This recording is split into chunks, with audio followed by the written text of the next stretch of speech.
Hello friends, कैसे हैं आप लोग। तो आज हम अपनी सीरीज़ को शुरू करते हैं। ये असिस्टेंट टीचर की हमारी सीरीज़ चल रही है, UP assistant teacher 2021।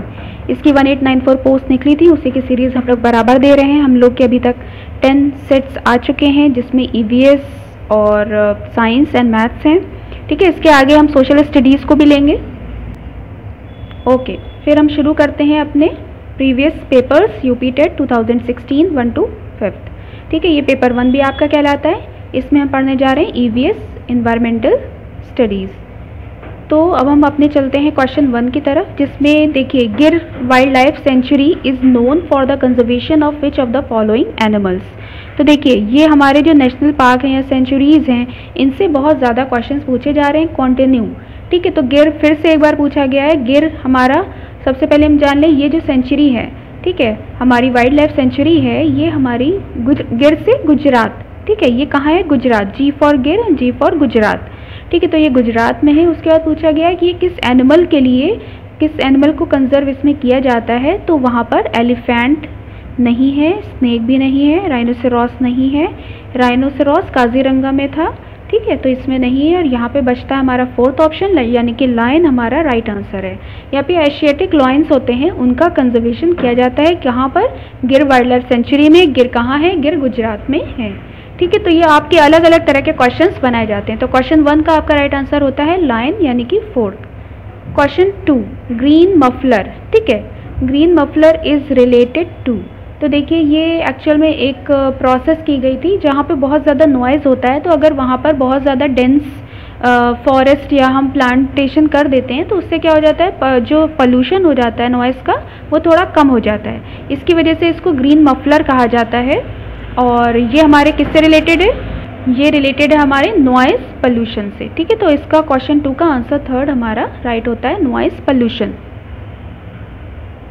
Question 3rd देख लेते हैं। Which of the following seas separate Europe from Africa. तो ऑप्शन दिए हैं Red Sea, Black Sea, Arabian Sea and Mediterranean Sea. ठीक है, तो इसके लिए हम थोड़ा सा मैप देख लेते हैं। यूरोप और अफ्रीका की बात की गई है। ठीक है, यहाँ पे ये देखिए, हमारा अफ्रीका है और ये हमारा यूरोप है।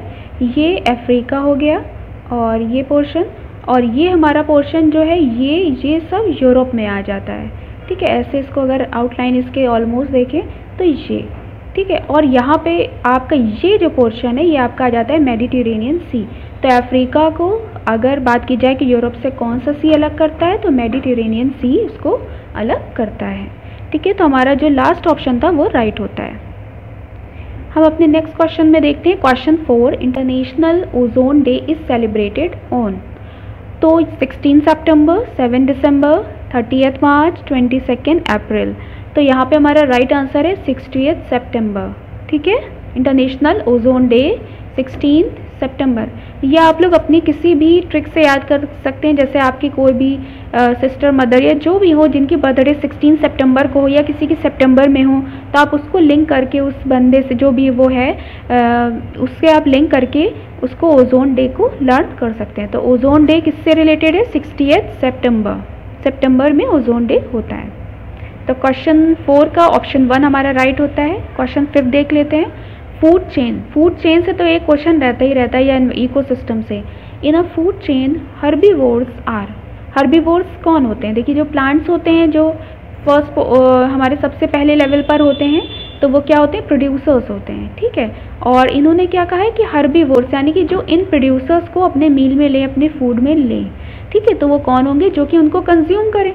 तो फूड को, इनके जो हर्ब होते हैं, प्लांट्स को कौन कंज्यूम करता है? प्राइमरी कंज्यूमर्स उसको कंज्यूम करते हैं। तो हमारे क्वेश्चन 5 का राइट आंसर होता है ऑप्शन 2। बाकी हमें देखने की ज़रूरत ही नहीं है। सेकेंडरी, प्राइमरी के बाद सेकेंडरी कंज्यूमर्स आते हैं, फिर फाइनली डिकम्पोजर्स आते हैं। तो क्वेश्चन 5 का राइट आंसर होता है प्राइमरी कंज्यूमर्स। क्वेश्चन 6 ले लेते हैं। The cycling of elements in an ecosystem is called. ठीक है, तो यहाँ पे केमिकल साइकिल्स में सिर्फ केमिकल्स होते हैं। फिर हमारे बायो जियो केमिकल साइकिल, इसमें सारी चीज़ें आ जाती हैं। ठीक है, बायो भी रिलेटेड है, जियो भी है और केमिकल्स भी हैं। तो ये साइकिल हमारी क्या कहलाती है? Bio Jio chemical cycle. The cycling of elements in an ecosystem is called bio Jio chemical cycle. तो क्वेश्चन 6 का राइट आंसर हमारा ऑप्शन 2 है। क्वेश्चन 7 देख लेते हैं। Question 7, which one of the following fuels cause minimum environmental pollution? किससे हमारा minimum environmental pollution होता है? तो डीजल से भी होता है, पेट्रोल से भी बहुत होता है, कोल से तो बहुत ही ज़्यादा होता है। तो यहाँ पे हाइड्रोजन हमारा एक ऐसा ऑप्शन है जो कि मिनिमम इन्वायरमेंटल पोल्यूशन कॉज करता है। ठीक है, तो हमारा राइट आंसर क्वेश्चन 7 का क्या होगा? हाइड्रोजन। क्वेश्चन 8 देखते हैं, an endangered animal giant panda is found in. तो देखिए ये जैंट पांडा हमारा मिलता है चाइना के अंदर।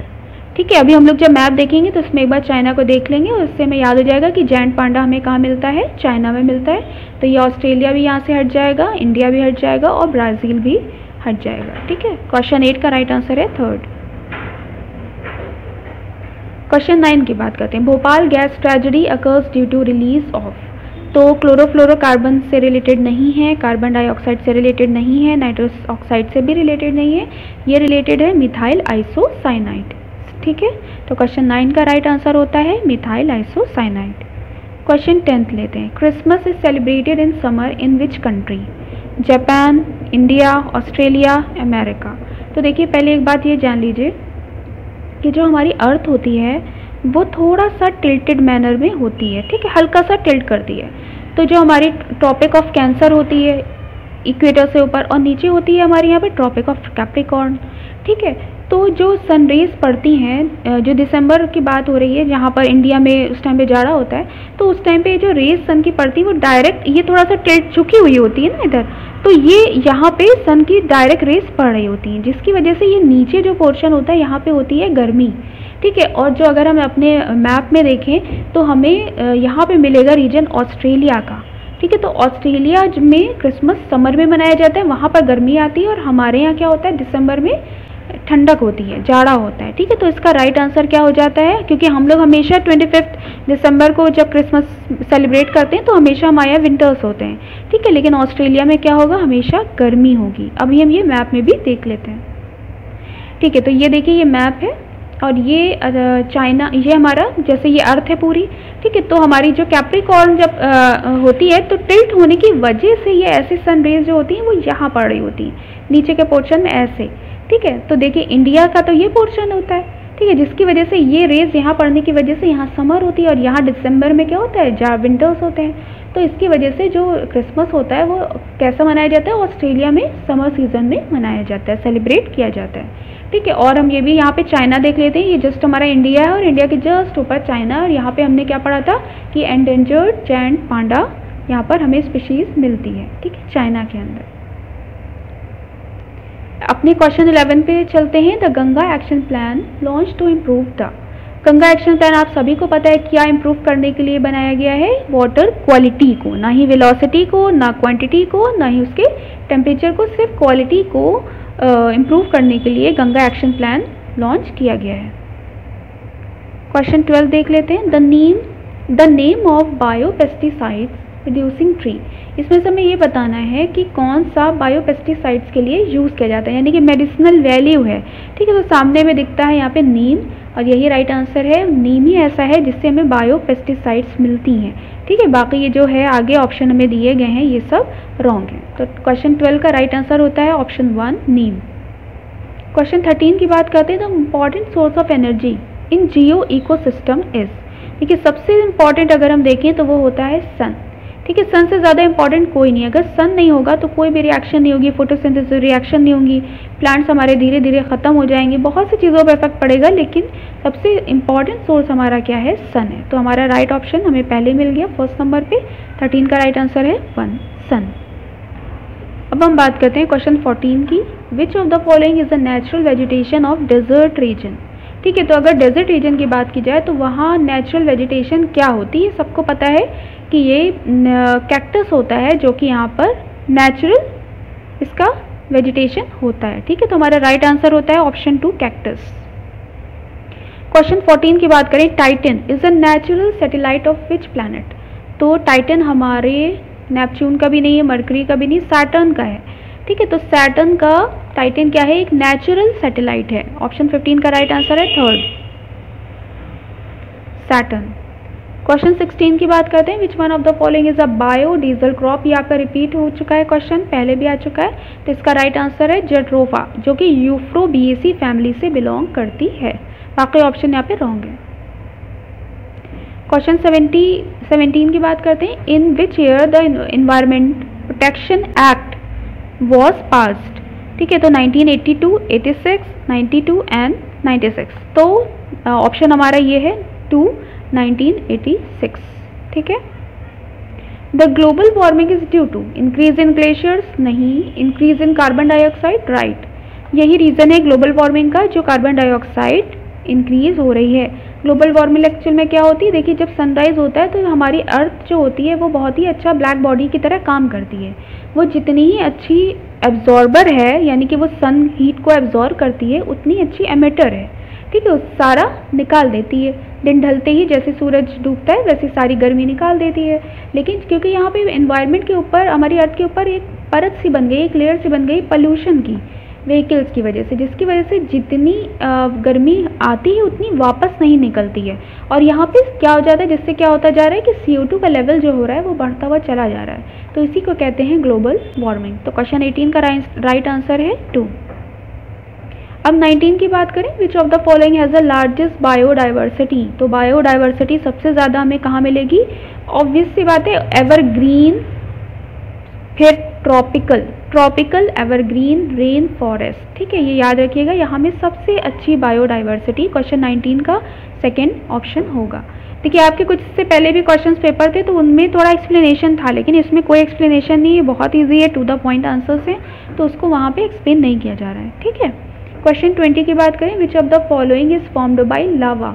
ठीक है, तो लावा से किस तरह की सॉइल बनती है, तो ये याद रखिएगा, रेड सॉइल। ऐसे सोचने में लगता है रेड बनती होगी, लेकिन ऐसा नहीं है, और वो सॉइल है ब्लैक सॉइल। ब्लैक सॉइल ही फॉर्म्ड होती है लावा से। ठीक है, तो क्वेश्चन 20 का राइट आंसर है सेकेंड, ब्लैक सॉइल। क्वेश्चन 21 देखते हैं, which layer of atmosphere prevents ultraviolet rays from coming on the surface of earth.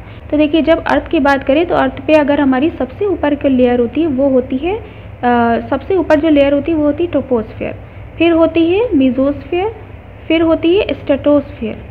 ठीक है, फिर होती है स्ट्रेटोस्फेयर, और फिर होती है आयनोस्फेयर, और फाइनली होती है एक्सोस्फेयर। जैसे एग्जिट कर जाते हैं ना हम लोग बाहर, तो E फॉर एग्जिट और E फॉर एग्जॉस्फेयर, तो ये हमारी फाइनली एग्जिट हो जाती है यहाँ से। अब इन्होंने यहाँ पे बात की है कि कौन सी हमें अल्ट्रावायलेट रे से प्रिवेंट करती है, तो वो हमारी फर्स्ट, सेकंड, थर्ड, ये जो थर्ड यानी कि स्ट्रेटोस्फेयर है, ये हमें यूवी लाइट से बचाती है। ठीक है, तो यहाँ पे राइट ऑप्शन हमारा हो जाता है फर्स्ट, स्ट्रेटोस्फेयर। क्वेश्चन 22 देखते हैं, which city is called lake city in Madhya Pradesh. अगर मध्य प्रदेश या MP की बात की जाए तो किस सिटी को लेक सिटी कहा जाता है, तो ऑप्शन हमारा यहाँ पे 1 है, भोपाल को लेक सिटी कहा जाता है। ठीक है, आप लोग याद रखिएगा, भोपाल बहुत ही खूबसूरत है, बहुत ही ब्यूटीफुल है, तो उसको क्या कहा जाता है, लेक सिटी कहा जाता है, जो कि कहाँ है, मुंबई, मध्य प्रदेश में है। Question 23, which of the following is not a green house gas, जो कि ग्रीन हाउस गैस नहीं है। तो CO2 ग्रीन हाउस गैस है, नाइट्रस ऑक्साइड भी ग्रीन हाउस गैस है, और मीथेन भी है। ये भी क्वेश्चन 2 से 3 बार आ चुका है, EVS और साइंस में हम देख चुके हैं इसे अपने प्रीवियस पेपर में। लेकिन हीलियम ऐसी गैस है जो कि हमारी ग्रीन हाउस गैस नहीं है, तो राइट आंसर हमारा क्या हो जाता है, हीलियम। क्वेश्चन 23 का राइट आंसर है helium. Question 24, the unit use for measuring noise pollution is.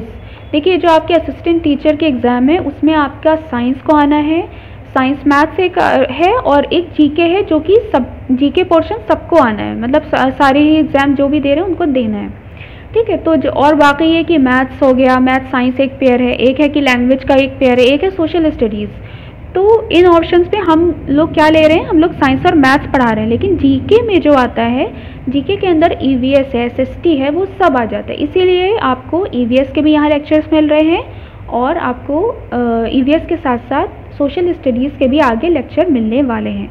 आप लोग ऐसी सीरीज़ को देखते रहिए, जो भी प्रॉब्लम हो पूछते रहिए। तो कहीं ना कहीं देखिए EVS के क्वेश्चन साइंस में मिलते हैं, साइंस के क्वेश्चन EVS में मिलते हैं, और अभी देखिएगा जब हम लोग सोशल स्टडीज़ करेंगे तो इसमें भी ये ओवरलैपिंग होगी। तो बार बार वही क्वेश्चंस पूछे जा रहे हैं इधर से उधर, कभी साइंस में कभी EVS में।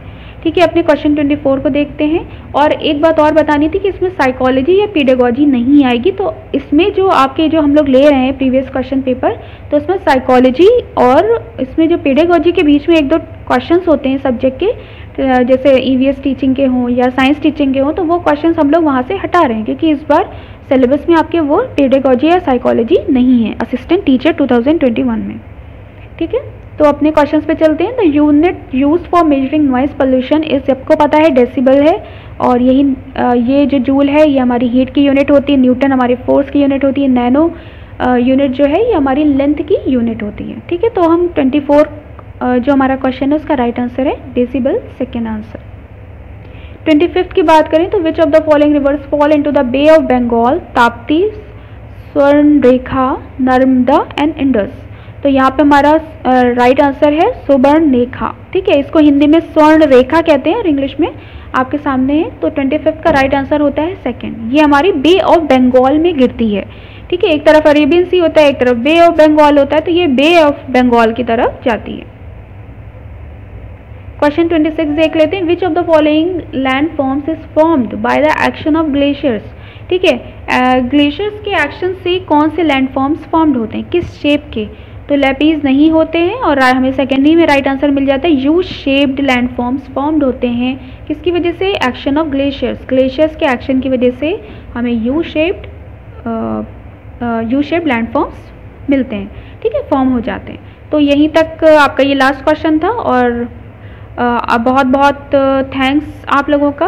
आप लोग हमारी सीरीज़ को बहुत अच्छे से देख रहे हैं और कमेंट भी कर रहे हैं। आपको जो भी क्वेरी हो आप पूछ सकते हैं और आप अपने टॉपिक भी सिलेक्ट करके बता सकते हैं, या आपको कोई टेलीग्राम पे आपको चाहिए हो PDF तो आप वो भी मेंशन कर सकते हैं। आपको सब कुछ इसमें प्रोवाइड किया जाएगा। Okay, thank you so much. फिर मिलते हैं नए सेट के साथ। Okay, bye bye.